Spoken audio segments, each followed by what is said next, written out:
Hola, aquí va la otra parte de lo que leí hoy. Bueno, estoy leyendo Hechos, como el libro que estoy leyendo. Antes estaba haciendo la Biblia en un año, pero me quise enfocar en Hechos en este tiempito de mi vida. Y estaba leyendo Hechos 26, que ya lo he leído anteriormente, pero la verdad como que mi cerebro no había procesado esto. Pablo está hablando delante del rey Agripa y delante de gente de gobierno y de capacidad muy fuerte en la sociedad, donde eran judíos, pero estaban bajo el gobierno romano, ¿verdad? Entonces, él quiso apelar a César porque lo estaban poniendo en prisión cuando pues él lo único que estaba haciendo era predicar el evangelio, predicando que Jesús sí vino a morir por los pecados de la humanidad y que pues Jesús era verdad y que resucitó y que está vivo. Y los judíos fariseos pues no querían que esto se diera a conocer y ellos no querían que esto saliera a la luz, entonces lo perseguían a todo el mundo que predicara el evangelio. Obviamente que los que sabemos esta historia sabemos que Pablo había sido uno de esos fariseos que había metido a gente a la cárcel y que había matado a gente por predicar el evangelio de Cristo. Bueno, ahora Pablo está en la cárcel, ya tiene 2 años y está apelando para poder llegar delante de César, pero antes de llegar a César tiene que apelar delante del rey Agripa. Y en una de las cosas que les está contando, les está diciendo ahí, dice en el versículo 14 de Hechos 26, y habiendo caído todos nosotros en tierra, oí una voz que me hablaba y decía en lengua hebrea. En inglés dice arameo, pero aquí en español dice hebrea. Saulo, Saulo, ¿por qué me persigues? Dura cosa te es dar coces contra el aguijón. Esto no hace sentido para mí en español, pero en inglés dice, ¿por qué me persigues si nunca vas a ganar? O sea, nunca vas a ganar en contra de mí porque soy Dios. En mi Biblia de estudio dice, un aguijón era un palo afilado usado para acicatear el ganado. Dura cosa te es dar coces contra el aguijón. Significa, te lastimas a ti mismo. O sea, como pues lo que dice en inglés, nunca vas a ganar en contra de Dios. O sea, ¿por qué estás tratando de ganar en contra de Dios cuando no vas a poder? O sea, pues si soy Dios, ¿no? Entonces, en el versículo 15 dice, yo entonces dije, ¿quién eres, Señor? Y el Señor dijo, yo soy Jesús, a quien tú persigues. Pero levántate y ponte sobre tus pies, porque para esto he aparecido a ti, para ponerte por ministro y testigo de las cosas que has visto, y de aquellas en que me apareceré a ti, librándote de tu pueblo y de los gentiles a quienes ahora te envío, para que abra sus ojos, para que se conviertan de las tinieblas a la luz y de la potestad de Satanás a Dios, para que reciban por la fe que es en mí perdón de pecados y herencia entre los santificados. Perdón, leí mal. Es para que reciban por la fe en mí perdón de pecados y herencia entre los santificados. Ok. Esto no sé por qué, no sé si es porque ya he estado estudiando la Biblia más en inglés o qué, pero me hace más sentido cuando la leo en inglés. Se me hace como que se entiende mejor. No sé. También porque la Biblia que tengo, que estoy leyendo ahorita en inglés, es de la New Living Translation, me parece que es como que es más fácil de leer, y esto pues es un español antiguo de la Reina Valera de 1960, entonces es un poquito más difícil de comprender y de realmente entender lo que dice el texto, ¿no?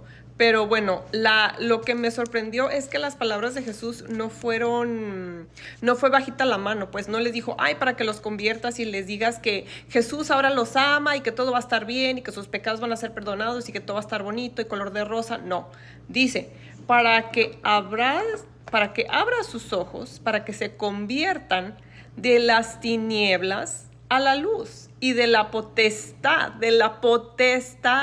de Satanás a la potestad de Dios. O sea, son palabras mayores. Si tú estás bajo la potestad de alguien, I mean, si no sabes qué es la palabra potestad, búscala en el diccionario, búscala en Google y fíjate la descripción de lo que significa la palabra potestad. O sea, no es una cosa ligera. No es una cosa que digas, ay, pues yo estaba bajo fulano y ahora estoy bajo sutano. O sea, la potestad, alguien que tiene potestad sobre ti, no es alguien del que tú te puedas liberar fácilmente. Aquí está diciendo que la única manera de nosotros de poder pasar de la potestad de Satanás, porque o estás bajo la potestad de Satanás o bajo la potestad de Dios. Vamos, aquí lo dice Jesús muy claramente. No hay en medios, no hay matices de gris, no. Aquí o estás en la potestad de Satanás, bajo la potestad de Satanás, o estás bajo la potestad de Dios. Y dice, para que reciban por la fe por la fe que es en mí. O sea, Jesús dice, si creen en mí, si creen que yo vine y viví en la tierra y morí y resucité y me creen y tienen fe en eso, entonces estas personas van a poder pasar de la potestad del diablo a la potestad del Dios, y de las tinieblas van a venir a la luz admirable en Cristo. O sea, que es en mí, ¿verdad? Que es en Jesús. Eso, Jesús está hablando. Se me hizo muy acertado porque ahora no queremos predicar ese tipo de evangelio. Lo queremos modificar, lo queremos hacer appealing, lo queremos hacer bonito para que la gente quiera escuchar, para que la gente quiera venir a Cristo, como si el beneficiado fuera Jesús. La verdad, los beneficiados en conocer a Jesús, en realmente leer esto, que es su palabra, leer la Biblia, ¿ok? Leerla, estudiarla, los beneficiados somos nosotros. Somos nosotros. Si nosotros no entendemos que la idolatría, que el tener santos, que el tener las vírgenes, que el tener es idolatría, es porque no estamos estudiando esto, es porque no estamos meditando en esto, es porque no estamos entendiendo lo que dice la Biblia. Dios odia a los idólatras y los ídolos. Ahora, no todos los ídolos son nada más una imagen de la Virgen María o del santo niño de Atocha o del santo que sea o de la Virgen que sea. Hay muchos ídolos que podemos tener en la vida, no nada más esos ídolos que se hacen de cemento o de hierro o de lo que sea. La Biblia es muy explícita cuando habla de ídolos. Dice exactamente el proceso de cómo se hace un ídolo y los que hacen los ídolos, ¿ok?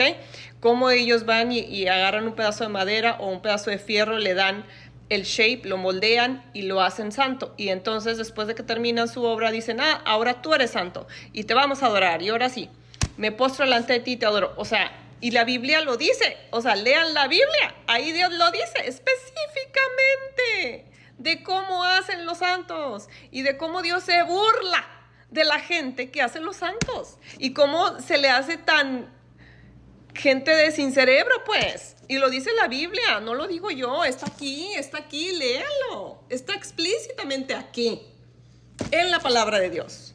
Léanla, estúdienla.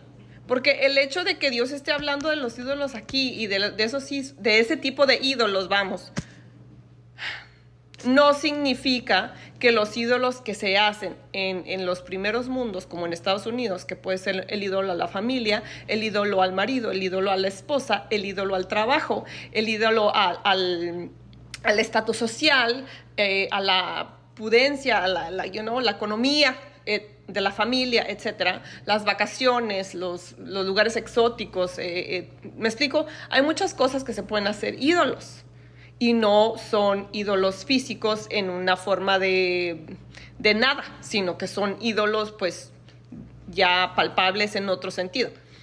Pero la Biblia está explícita en lo que habla acerca de los ídolos. Y sí, de esos ídolos de la Virgen María o del Santo Niño de Atocha o de la Virgen de la no sé cuál o del Santo del no sé cuál, la Biblia es explícita específicamente de esos santos. Entonces, no se dejen llevar por lo que dice fulano, sutano, mengano, mucho menos el Papa. El Papa no está aquí. El Papa no está aquí. Aquí en esta Biblia, lo único que está es Jesucristo, es Dios y es el Espíritu Santo, que es el que nos hace convictos de pecado. Cuando nosotros venimos con un corazón humilde, sincero, arrepentido, queriendo conocer la verdad, la vamos a encontrar aquí. Leyendo, meditando, estudiando este libro que es la Biblia. Les invito a que lo hagan y que sean constantes en eso. Eso es lo que les va a ayudar a ver de la manera correcta la palabra de Dios. Hasta luego.